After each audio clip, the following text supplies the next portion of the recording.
Thank you, Holy Father. Thank you, our Savior. Above all powers, above all authorities, above all dominion, above all creations, you came from heaven to earth. You went to the cross, from the cross to the grave. Father, you paid our debts. And from the grave, Father, we were risen, Father, and we were lifted up high. You are seated upon the throne, ruling and reigning and interceding on our behalf. Father God, we thank you. We thank you, Father, in the name of Jesus.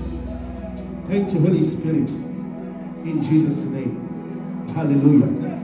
Hallelujah. Hallelujah. We thank the Lord for what He has done for us. He paid the debts that we could not pay.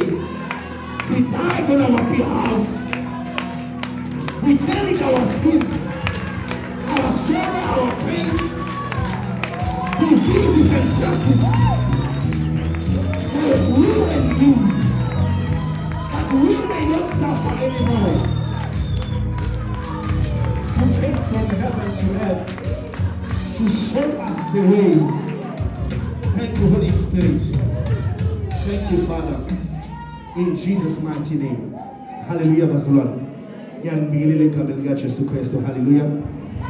Thanda ukuzithoba ngaphansi kwegcobo luka Baba for the opportunity He is giving us. Hallelujah, Bazalwane. Now, without any waste of time, because this cassette is nane, Bazalwane. Isaiah 53. Hallelujah. Isaiah 53. This Bazalwane la sifunda khona uJesu bekangakafiki. uJesu abantu abaningi bebangazi kodwa ngokuprofethwa ngaye ukuthi uyeza. uNkulunkulu uwenze isithembiso ukuthi uMesiya uzoza afike emhlabeni. La sithola uprofeti Isaiah ukhuluma ngalo Messiah esimlindele. Hallelujah, bazalwane. Umention precisely izinto ezizoyenzeka nezinto ekumele azenze ukuze mina nawe sisindiswe. Hallelujah. Hallelujah, bazalwane. Isaiah 53 verse 8. Hallelujah, bazalwane.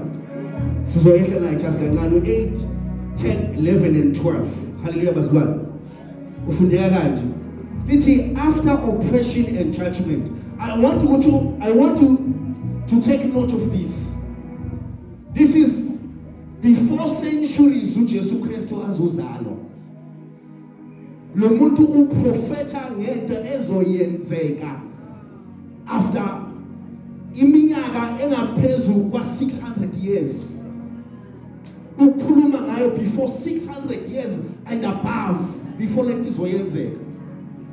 Ukhuluma ngayo uthi after oppression and judgment.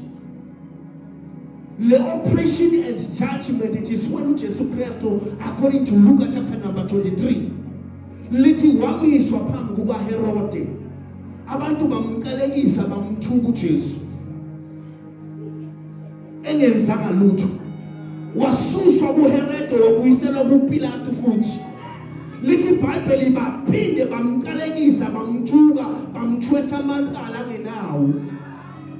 Lithi la iBhayibheli uIsaiah ukhuluma ngento beyisazoyenzeka engakafiki uKristu.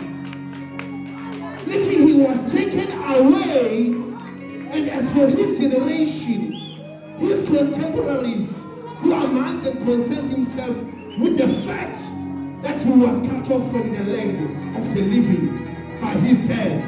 For the transgressions of my people, to whom his stroke of death was true.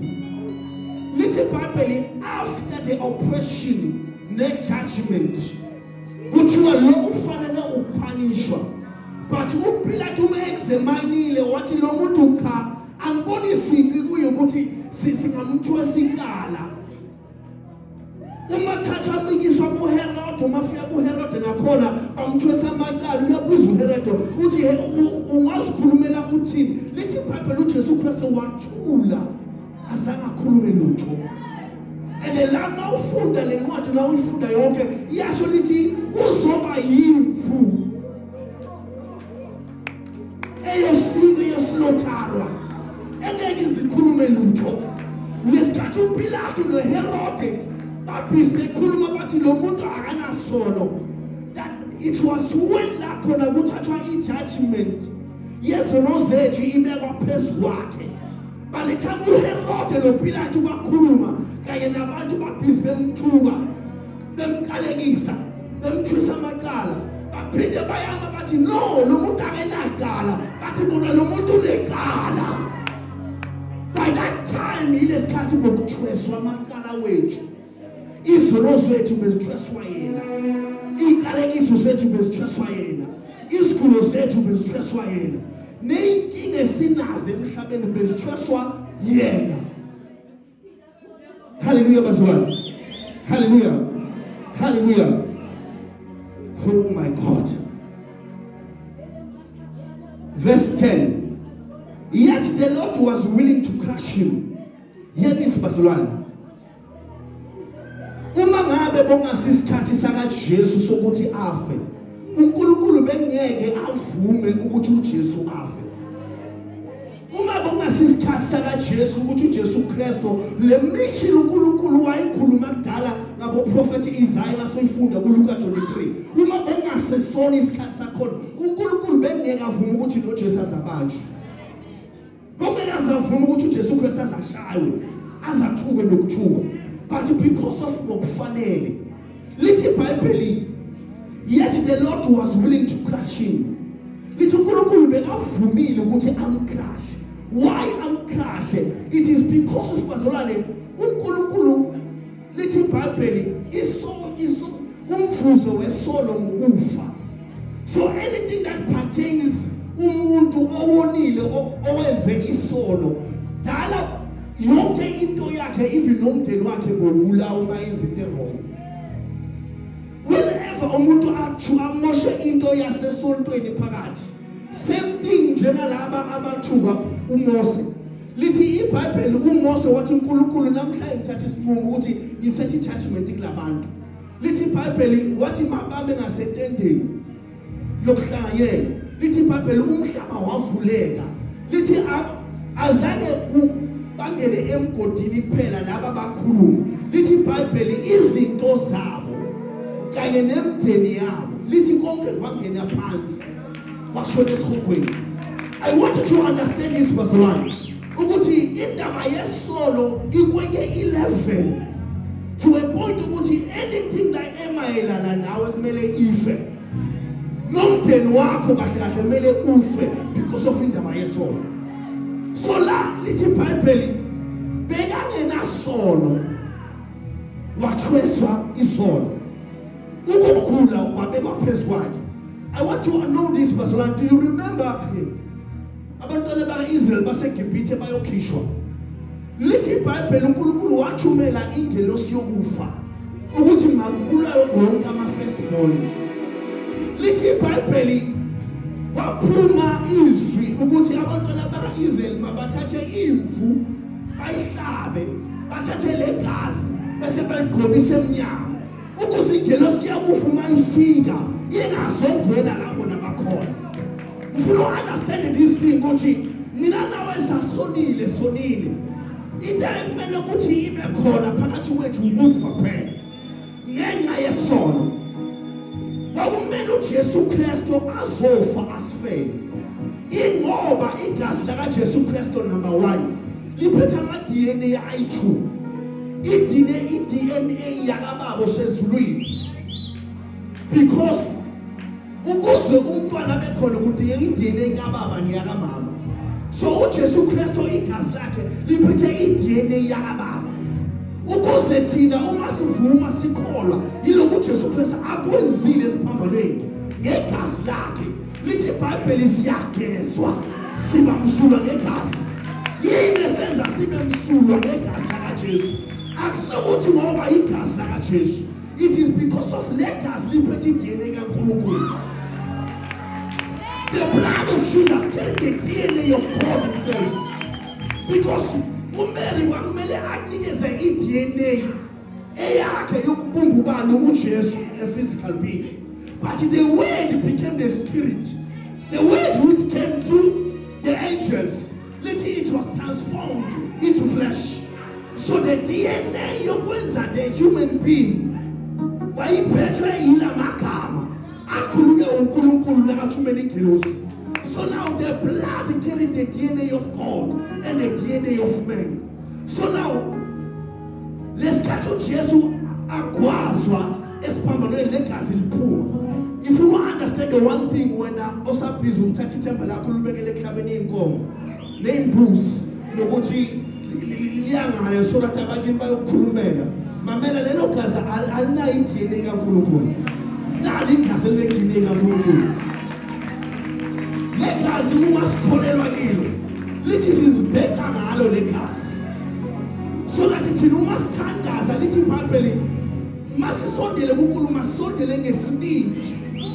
Why kumele sibe nesibindi? Is because of senior understanding ukuthi igazi lisihlanzile lisigezile. Okwesibili legazi lisinikeza enye iDNA esenza ukuthi uma sivela kubaba asibone sifana naye.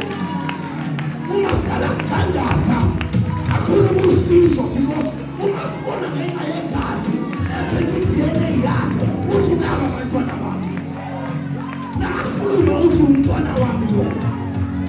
Uyaphoqeleka ukuthi asabele abuzwe aphendule.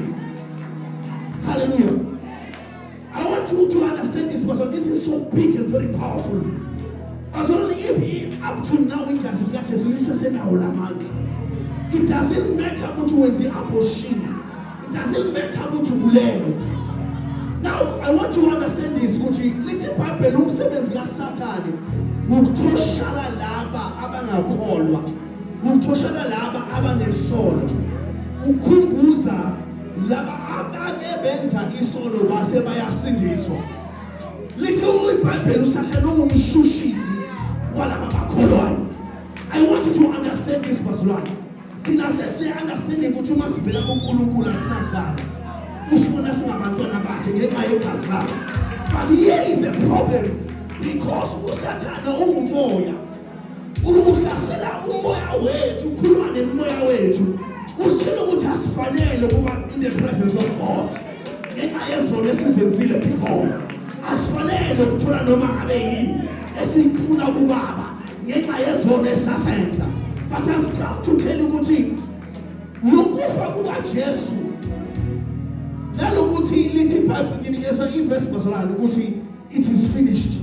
The reason why ngibala lezi zinto lezi kala before ngiya kule verse, I want you to have an understanding ukuthi nakuthiwa bathi uJesu Kristu lesikhathi athi it is finished, bekasho ini kahle kahle. Njengoba uhleli la unesazelo esidlayo, uSathane ubhizi yakushushisa uthi wena ufundanga akwazi ukuthola le position. uSathane yakushushisa uthela ukuthi izibulale because lezo lozenzile ziningi kakhulu. uSathane ukhuluma nawe uthi ekhaya nivele nikalekisiwe nina, akumele nishada, akumele niphumelele. Lithi iBhayibheli kuColossians chapter 2 verse 14 and 15 lithi asiphambanweni uJesu Kristu wathi lihlazo uSathane, wamuka amandla imibuso ebuso emkhathini, wamuka amandla imibuso engamadimoni. Njengoba uhleli la manje le mimoya ibhizi yakushushisa, le mimoya ibhizi ikhuluma nawe uthi awufanele, angeke ushade, usibuka umubi, usibuka unamali, ayikho into efanele. I've come to tell you ukuthi esiphambanweni ngesikhathi alenga uJesu Kristu lithi iBhayibheli wayebhuka uSathane amandla ukuthi akushushise, ukuthi abhiza akuchuza. Njengoba uhleli la ufuna ube nesibindi mntaka, wazi ukuthi uJesu Kristu lento uSathane abhiza akuchuza ngayo wakutholela yona esiphambanweni. Akusamele wena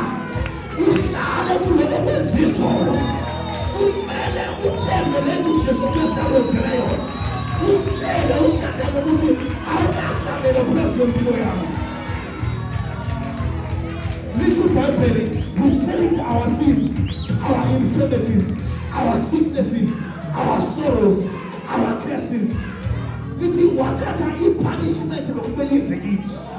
Hey, Little Bible ufuna ukuthi uyizwe kahle. This is a prophecy eku-Isaiah many years before Jesus afika. Hey, ngifuna uyizwe kahle lento.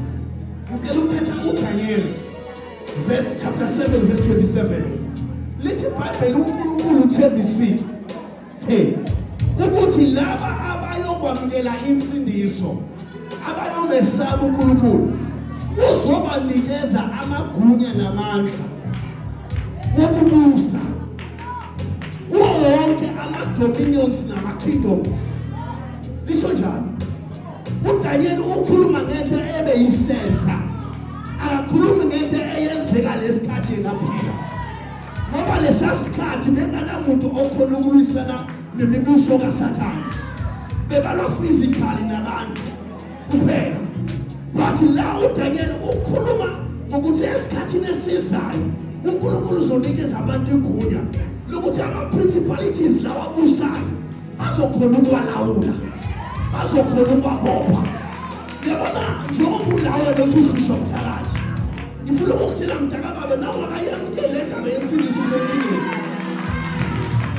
Because isithembiso saphuma kuDaniel ukuthi laba bayokwamukela insindiso ayonikeza amandla phezu kwayo yonke imibuso. Manake ngikusimplifayele, yimiphi le mbuso? Imbuso yasemanzini.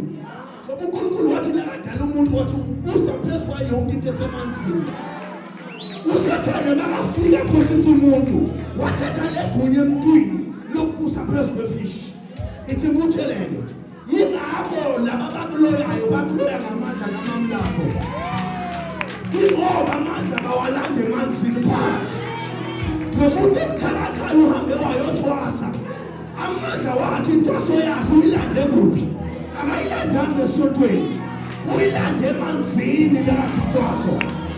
Izwake lithi iBhayibheli uDaniel chapter 7, uNkulunkulu usinikeza amandla ukuthi usiphuze phezu kwayo yonke imibuso. Unamandla njengoba uhleli la, uneliziwe amandla ukuthi la mandla abakuthatha ngawo wena uma wakhutula beyisibusiso. Akunamoya ongekuthobele uma ukhuza ngegama likaJesu. Hallelujah. Hallelujah. Hallelujah, bazalwane. I want to understand this. Khona lapha kuColossians chapter 2. Na uqala nayo lapha ku verse 11. Lithi iBhayibheli bazalwane, mina nawe nangizwa bazalwane, sisakhamsayiziwe same njengama Israelites, same njengama Jews. Lithi i-circumcision yethu ayisi-circumcision yenyama, lithi i-circumcision yakamoya. Ngifuna ukutshela nabo, nakuthiwa kune-circumcision yakamoya, kusuke ukuthi kulo muntu othethe i-decision enhlizweni yakhe ukuthi from today and onwards, because of lezwe ngilizwile, lezwe lithi iBhayibheli liyinkemba.